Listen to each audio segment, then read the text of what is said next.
ప్రతినిధి 2 2014లో ప్రశాంత్ మండవ్ గారు డైరెక్ట్ చేసిన సూపర్ హిట్ ఫిల్మ్ ప్రతినిధికి సీక్వెల్గా వచ్చింది ప్రతినిధి 2. ప్రతినిధి 2ని టీవీ5 మూర్తి గారు డైరెక్ట్ చేశారట. అండ్ ఈ సినిమాతోనే చాలా ఏళ్ల తర్వాత మళ్ళీ నారా రోహిత్ గారు హీరోగా నటించారు. ఇక 2 hours 14 minutes రన్ టైంతో థియేటర్స్లో రిలీజ్ అయ్యి ఇప్పుడు ఆహార స్ట్రీమ్ అవుతుంది. ఇక చూశాక నాకైతే గొప్ప సినిమా ఆయన. సీఎం రేంజ్ పాయింట్కి అదే సీఎం దగ్గర పనిచేసే ప్యూన్ రేంజ్ రైటింగ్స్ రాస్తే ఎలా ఉంటుంది అదే సినిమా. ఇంతమంది క్యాస్ట్ని పెట్టినందుకు సరైన ఎగ్జిక్యూషన్ ఉంటే భలే ఉంటుంది. సీరియస్ ఇన్వెస్టిగేషన్తో వెళ్తూ ఇంకో 20 minutesలో మూవీ అయిపోతుంది అన్నప్పుడు వెడ్డింగ్ షూట్ స్టైల్లో లవ్ సాంగ్ ఉంటుంది.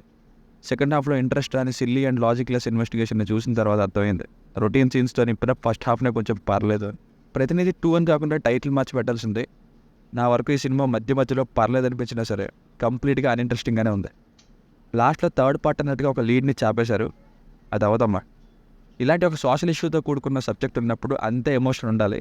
మోస్ట్ ఇంపార్టెంట్గా ఆ పెయిన్ని మనం ఫీల్ అవ్వాలి. సొసైటీ ఎలా ఉంది ఏంటి అని. కానీ ఆ సీరియస్నెస్ రాలేదు. ఫ్యామిలీగా చూడొచ్చు అంటే చూడొచ్చు, అడల్ట్ కంటెంట్ ఏం లేదు. బేసిక్ స్టోరీలో ఏంటంటే పిఎంని మీట్ అవ్వబోతున్న సీఎం బ్లాస్ట్ అయ్యి చనిపోవడంతో స్టార్ట్ అయ్యి ఫ్లాష్ బ్యాక్లోకి వెళ్తుంది సినిమా. అసలు ఆ బ్లాస్ట్ ఎలా జరిగింది, ఫ్లాష్ బ్యాక్ మోడ్లోకి వెళ్ళిన తర్వాత ఏం జరిగింది అన్నదే story. Plus points: Nara Rohit గారి డైలాగ్ డెలివరీ సినిమాలోని మెయిన్ పాయింట్. సీఎంకి ఇది ఎలా జరిగిందని ఫస్ట్ హాఫ్లో ఫ్యూ మూమెంట్స్. ఇంకా సినిమాటోగ్రఫీ ఇవి పర్లేదు. Minus points: routine narration. CMO లేదా ఒక పెద్ద పొలిటీషియన్ ఉన్న సినిమాల్లో కొందరు ఫ్యామిలీ మెంబర్స్ ఉండి డౌట్ వచ్చే బిహేవియర్ని చూపించడం, ఇదంతా ఎన్ని సినిమాల్లో చూడలేదండి. ఉదయ్ భాన్ గారిని చూసి పెద్ద రోల్ని అనుకున్నా, but her role is not up to the mark.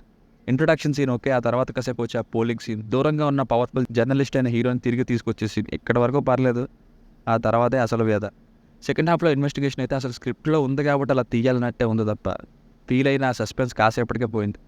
ప్రతిదీ కెమెరాలో రికార్డ్ చేసి ప్రూఫ్గా వేసేయడమే. లాస్ట్లో అజయ్ గారితో వచ్చే ఎయిర్పోర్ట్ సీన్ అయితే ఇంత ఖర్చు పెట్టి ఇదేం గ్రాఫిక్స్ రా బాబు అనిపించింది.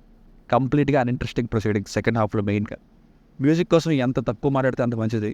ప్రతిసారి ఒకటే మ్యూజిక్. నాకేమో బ్యాక్గ్రౌండ్ మ్యూజిక్ని అదరగొట్టే మహదీశ్వర సాగర్ గారైనా ఇలా ఇచ్చింది అనిపించింది.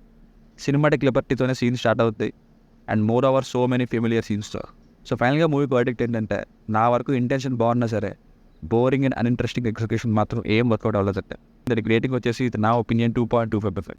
మీకు కనుక నా వర్క్ నచ్చినట్లయితే మరిన్ని రివ్యూస్ కోసం మన ఛానల్ని సబ్స్క్రైబ్ చేసుకోండి. Thank you.